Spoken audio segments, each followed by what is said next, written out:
तो कुछ लोग जो समझदार हैं, मैं उनके लिए कुछ बात कहना चाहता हूँ कि हम लोग ये कहते तो हैं कि कुरान में ये लिखा है, कुरान में वो लिखा है, कुरान की खातिर वो हमको काटते हैं, कुरान में ऐसा लिखा है कि इनकी स्त्रियों को लूट लो, कुरान में लिखा है कि काफिर को काट दो, ये सब कुरान में लिखा है, ये उन्होंने वहां से सीखा इसलिए वो ऐसा करते हैं। उनकी मस्जिदों में यही सिखाया जाता है। लेकिन तुम कभी अपनी आंखों से अपने आप को भी देखोगे क्या? अपने कैमरे अंदर की ओर घुमाओ और तुम अपने आप को देखो कि उन्होंने तो आतंकवाद सीखा है, उन्होंने तो लोगों को काटना मारना सीखा है इस्लाम के नाम पर, धर्म के नाम पर, लेकिन तुमने अपने धर्म से क्या सीखा है? तुमने अपने धर्म से कटना सीखा है क्या? तुमने मरना सीखा है क्या?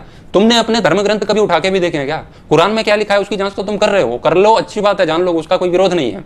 लेकिन तुम्हारे धर्म ग्रंथ तुम्हारी सुरक्षा के लिए, तुम कैसे जीवन जियो उसके लिए कुछ कहते हैं, उसके लिए भी तुमने कभी कुछ पढ़ा लिखा है क्या? यदि 25 करोड़ के झुंड से 90 करोड़ लोगों का झुंड डरता है, तो 90 करोड़ के झुंड को चाहिए कि वो 25 करोड़ लोगों के झुंड की किताबों में ताक झांक न करके अपनी किताबों में ताक झांक करें कि तुम्हारी किताबों में क्या लिखा है। जब एक व्यक्ति 10 को मार रहा है तो 10 को देखना चाहिए कि हम कितने कायर हो चुके हैं। छोटी सी बात हुई नहीं कि मिमियाने लगते हो, कोई भी बात हुई नहीं, मिमियाने लगते हो, हाय मर गए, हाय तौबा, ये हो गया, पता नहीं अब कहाँ जाएंगे, और पलायन करते हैं, भागते फिरते हैं। अभी भी कश्मीर से फिर भाग रहे थे, कहां तक भागोगे? यही सिखाया है तुम्हारे सनातन धर्म ने। मजहब ने तो सिखा दिया उसने धर्म के नाम पर लूटना, लेकिन तुम्हारे धर्म ने क्या तुम्हें कोने कुचारे में घुसना सिखाया है क्या? तुम नारे तो लगाते हो, गर्व से कहो हम हिंदू हैं, किस बात का गर्व है? क्या तुम्हें इस बात का गर्व है कि तुम हर बात पर डर जाते हो और अपने कोने में घुस जाते हो, अपनी जान बचाते हो, कभी किसी पर अटैक नहीं करते हो अपनी जान बचाने के लिए? इस बात पर गर्व है?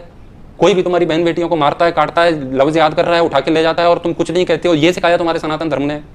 अपनी पुस्तकें उठा करके देखो, तुम्हारे ग्रंथ तुम्हें क्या सिखाते हैं। मोहम्मद ने उनको जो सिखाया वो सिखा दिया, लेकिन राम तुम्हें क्या सिखा के गए वो तुमने नहीं सीखा। कृष्ण तुम्हें क्या सिखा के गए तुमने नहीं सीखा। कायरता का चोला ओढ़ करके बैठे हुए।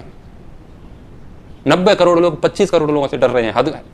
और अपने आप को धार्मिक भी कहते हैं, अपने आप को सनातनी भी कहते हैं, हिंदू भी कहते हैं। कम अधार्मिक लोगों से अधिक धार्मिक लोग डर रहे हैं। इस बात का सीधा सा अभिप्राय है कि जो अपने आप को धार्मिक और हिंदू कह रहे हैं वो वास्तव में है नहीं, वो भी अधार्मिक हैं।